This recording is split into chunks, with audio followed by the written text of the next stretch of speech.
The following episode of Thoughts from Crystal Street contains spoilers. Continue at your own risk. Hi, I'm Graham. And I'm Tanner. And welcome back to Thoughts from Crystal Street, where us talk about the news we think is relevant for this week. And there's not much. No, not a whole lot this week that we found to be Crystal Street worthy. But a couple of good ones, I'd say. Maybe not a lot of them, but a couple of good bits of news were leaked this week. So let's get right into the first. The trailer for Daredevil, the Netflix series, which we kind of touched on last week, has been released, and it looks fucking awesome. It does, and I wasn't I wasn't one of the hard sticklers against the original, like the Ben Affleck Daredevil. I thought they were going in the right direction. They just failed. Yeah. Somewhere, and this seems to be like the origin. I do like the Frank Miller, the black suit, just the black suit, the black mask, and I do really like Netflix originals. They're movie quality TV shows. Yeah. And this, just from the teaser trailer that they presented, was solid. Yeah. I mean, just the production value is beyond TV show. It's phenomenal. I like that really dark, gritty feel it had. I mean, there were more than one occasion where you had the blood coming out of Daredevil's mouth, and it had this really, really dark feel. And I like that they still brought in the priest aspect of it too, which was one of the parts I enjoyed more in the Daredevil movie. I like the interaction between him and the priest. Yeah. I like I think the church, the priest, and Daredevil's character kind of brings a little bit more of a visceral sense to the character. Yeah. As opposed to just kind of out for blood vigilantism. It's more of a poignant, trying to do what's right character. Yeah. And I mean, the trailer, watch it, is well done. It's very, very, very well done. So, again, I think we touched on this a little bit last week, so we're not going to stay here for too long. But yeah, make sure you go see the trailer. I'll probably have a link to it down in the description. So make sure to check it out. It is well worth the watch.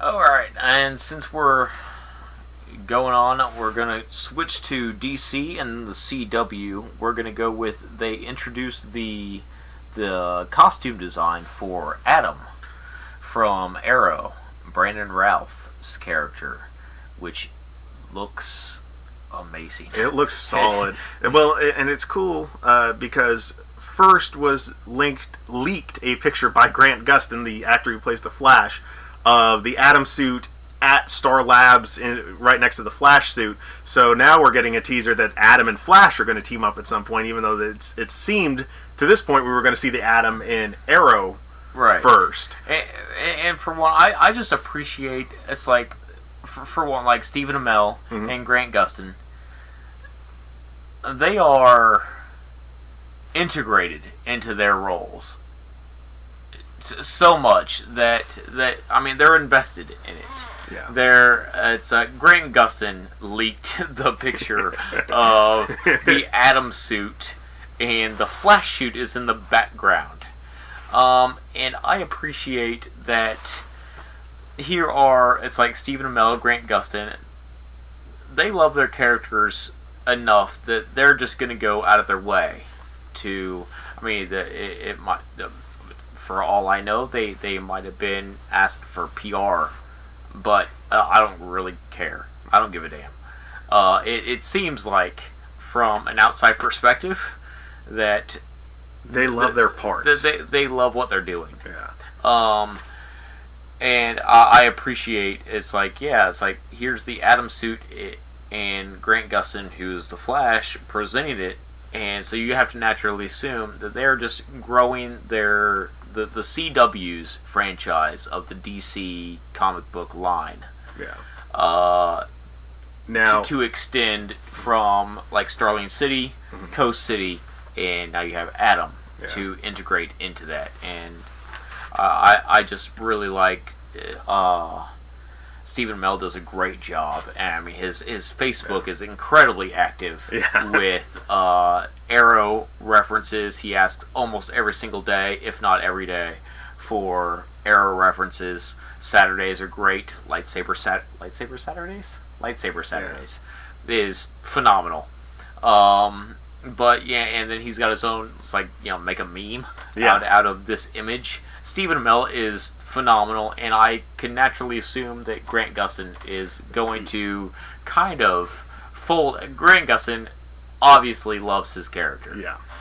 Is going to probably fold into kind of the norm that Stephen Amell has kind of portrayed for a very successful CW DC comic line event that they're creating. And Brandon Routh's Atom is a perfect fit. Yeah. And so after Grant Gustin revealed that picture, the studio just let out a full-on, here is Brandon Routh in the suit picture. And you get to see it. It is the classic blue and red. It is more cybernetic than in the comic books. It is more tights.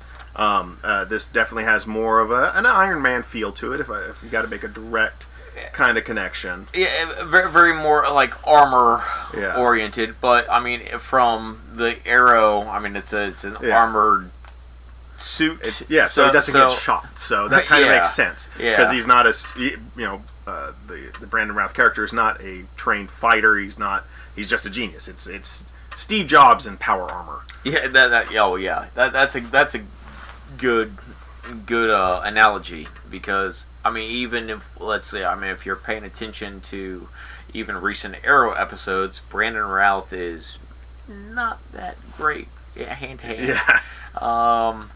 He's got the right mindset, but not the right skill. He has the right intellect, and that's where his power suit comes in. And I think the suit itself outside, I'm hoping that they do the visor. They do tint the visor, because right now the visor, you can obviously see that's Palmer. That's Palmer. Yeah, so that's right through it. So. I think that was, both me and you kind of jumped on that as the only critique we had for the suit, is just that visor.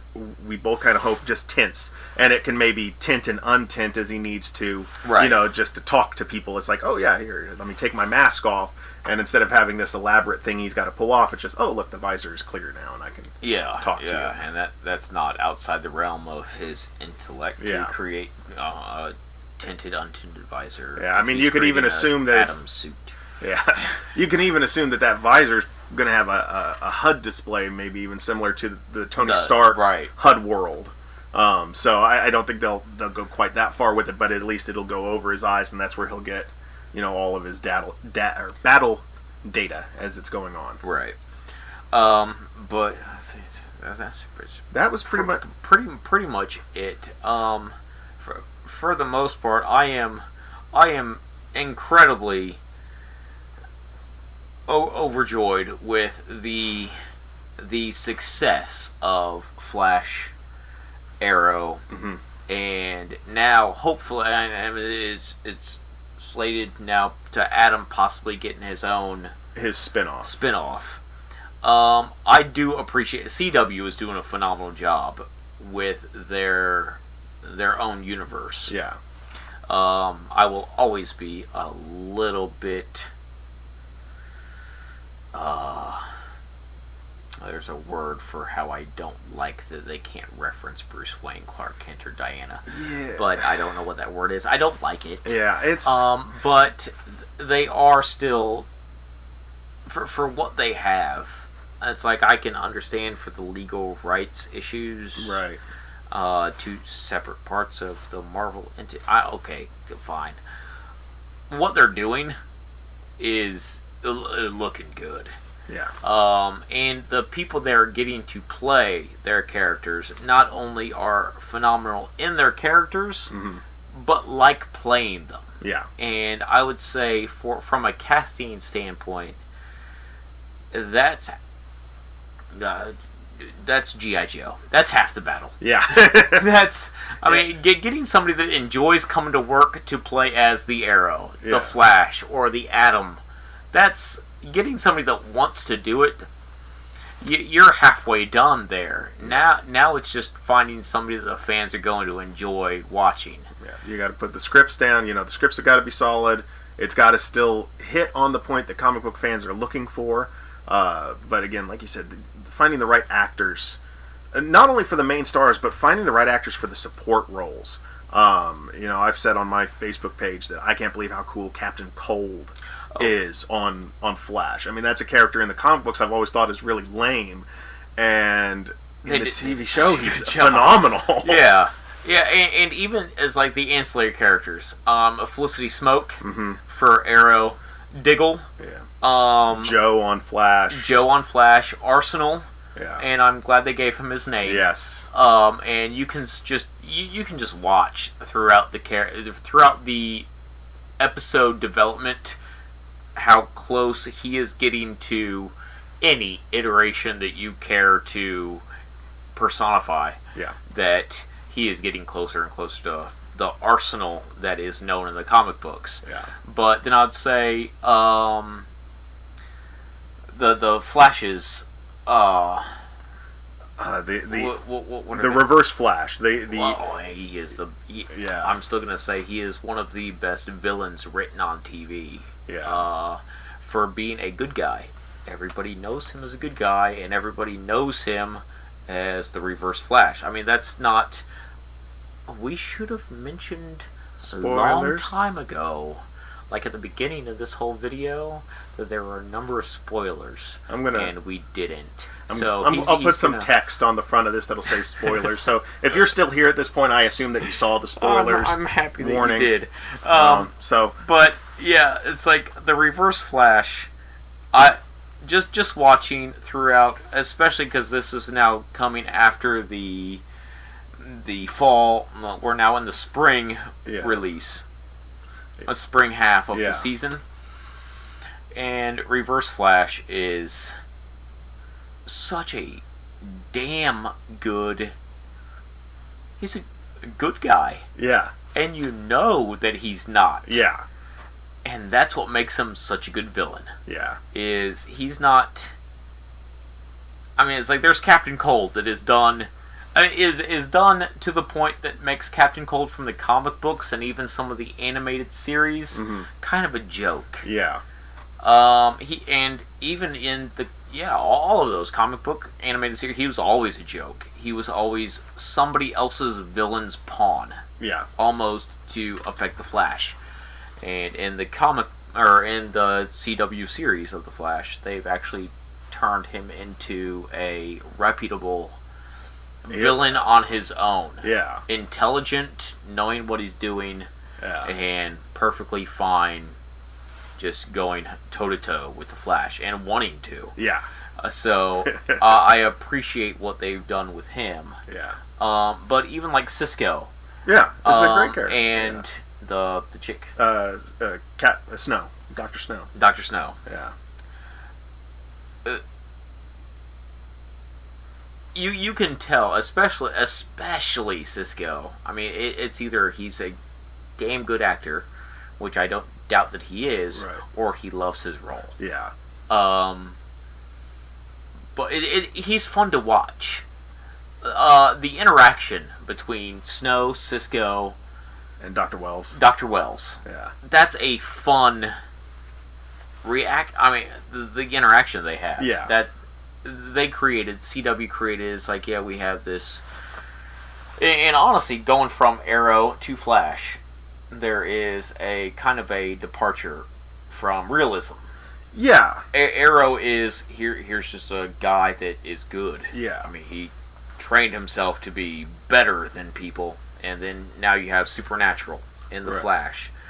I would say what makes the Flash actually still as watchable, if not as watchable as Arrow, is the interactions that they have developed within, like Joe, Flash's father, oh my which goodness. is That's a great casting. If you haven't watched the episode yet, where they're in the prison together, it's just last week's episode.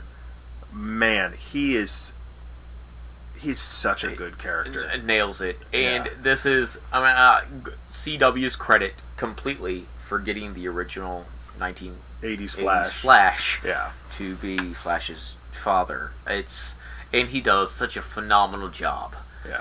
That it's like the entire the relationship between all of the ancillary characters with Flash makes that show still relatable, Yeah. even though you're dealing with people that are doing impossible things. Right. You're dealing with metahumans that are strictly Yeah, just they're unhuman. fictitious. Yeah. It's you you can't have a teleporter. You can't have the mist. Right. And Yeah. So I would say you have almost Flash is almost the subsidiary part of his own show. You watch it for the things that he can do, Mm-hmm. and especially watching the relationship with the Flash and Reverse Flash. Yeah. Reverse Flash knowing what he can do and knowing what he is able to do at that point, Yeah. knowing that that is such a small percentage of his potential. I would say all of that is kind of one of the reasons you watch it. I would say the other big part is just the relationship. Yeah. Between all of them. I would say from this last episode last week with Catelyn Snow and the Pied Piper character. Yeah. It's not his name yet.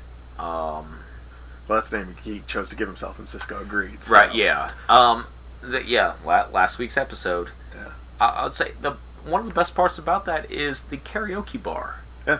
That whole interaction between the Flash and Caitlin Snow. Yeah. That's very little the Flash. Yeah. That's just it's character development. Yeah. And you can it looks like everybody either they enjoy doing it or they're phenomenal actors At where they making can it look pretend like they enjoy And doing then they it. walk off the stage and they fucking hate each other. If that's the case, I don't care because Yeah. right now it looks like they enjoy it. Yes, it does. Yes, it does. I mean, again, I can't say enough for what the CW does. I wish that CW was getting all the DC shows. If you haven't heard, there is a Teen Titans live action in development now, but it's going to end up on TNT. I'm not sure what to make of that. I don't know. I mean, I'm hoping for good stuff. I want it to be good, but at the same time, the fact that you can't have Grant Gustafson show up on the show, it takes something away from it, and that's the one thing I will give Marvel and Agents of S.H.I.E.L.D. At any moment, Robert Downey Jr. could show up on the show. Right, yeah. And it fits, because it's all one universe. Yeah, that was, I would say, watching Agents of S.H.I.E.L.D., it was one of my favorite, because, again, he's the Marvel guy, I'm the DC guy. But watching Agents of S.H.I.E.L.D., one of my favorite parts is just every now and then in the first and second season, there was Maria Hill, and first season, Nick there was Fury? Samuel L. Jackson. Yeah. It's like they exist. It's like this is one universe. Here they are. This is what we're doing. And the downside is, which I don't understand. It's like Gotham. Yeah. He's seen it all. Big fan of it. What I don't understand is CW is owned by Warner Brothers. Which owns DC. So I don't understand why they allow. Why they would even accept franchises outside, like Fox, TNT. Yeah. You want to do a Gotham show? Okay. Put it on the we have our own channel. Yeah. You want to do a Teen Titans show? We own that. I don't know where the pressure can possibly come from because DC pretty much owns their rights to whatever the hell. Yeah, it's not like Marvel where you've got the Fox issues running around. This is DC owns all their characters still. That's all in house. It's all Warner Brothers. So I don't understand why you outsource other shows. I could see maybe you think, well, if you start to overload a network, then that becomes the superhero network, and somehow that's unattractive. But I think in the market right now, I'd be fine if the CW every night, Monday through Friday at 8 o'clock, had a superhero show. Yeah. You do your DC at 8 o'clock, and you do your vampires at 9. And you're going to tell me that's not going to increase your lead-in? If you've got Teen Titans leading into the 100, if you've got, how it is right now, you've got Flash leading into Supernatural, if you've got Arrow leading into, Vampire Diaries, whatever. You're telling me that that's not a smart marketing? Because, there's the CBS is going to get the Supergirl show, which is not going to have anything to do with the universe. And I don't know what to make of that now. As of right now, I'm running into the Supergirl, and I'm running into Teen Titans. And it's still the reason that I haven't watched Gotham. Yeah. Is it's not on CW. Those are... Because I know CW is operated by the people that have developed it from the beginning. So, and I will watch, at the end of this season of Gotham, I'll go back and watch it all. Yeah. I will watch the Supergirl at some point. I will watch Teen Titans. Nightwing is one of my favorite characters in the DC universe. Yeah. Dick Grayson. Pretty much all the Robins are badass characters. For me. I mean, they're some of the best characters ever written. But not being CW characters, which means they're not WB characters, which means they're not DC characters, makes me, and I always go back to 2001, Birds of Prey. That's what I think of. It's you've already fucked up hard enough to not let your actual storytellers tell the story that they want, and I can't. It's like when I see Gotham on Fox, you tell me it's good. Yeah. I think Birds of Prey. People will tell me Teen Titans is good. I will think Birds of Prey. People will tell me that Supergirl is good, and I will think Birds of Prey because DC did not allow CW to figure it out, which is their own network. Why even let somebody else have any form of control over your characters? And that's where I am with all that. Gotta agree on all that. So again, if you haven't gone out and done so yet, the Daredevil trailer is out. Make sure you watch it. If you want to see the Brandon Routh Atom costume and the picture we talked about from Grant Gustin, go to superherohype.com. They have pictures there that you can see. It's one of my favorite sites if you're a superhero nerd like myself. If you want to get the latest movie news, that's where I tend to get most of my news from. So shout out to superherohype.com. But that's it for episode 2. Ran a little longer, I think, than we had planned, but that's all right. So once again, I'm Graham. And I'm Tana. Those were our thoughts from Crystal Street. We'll see you next time.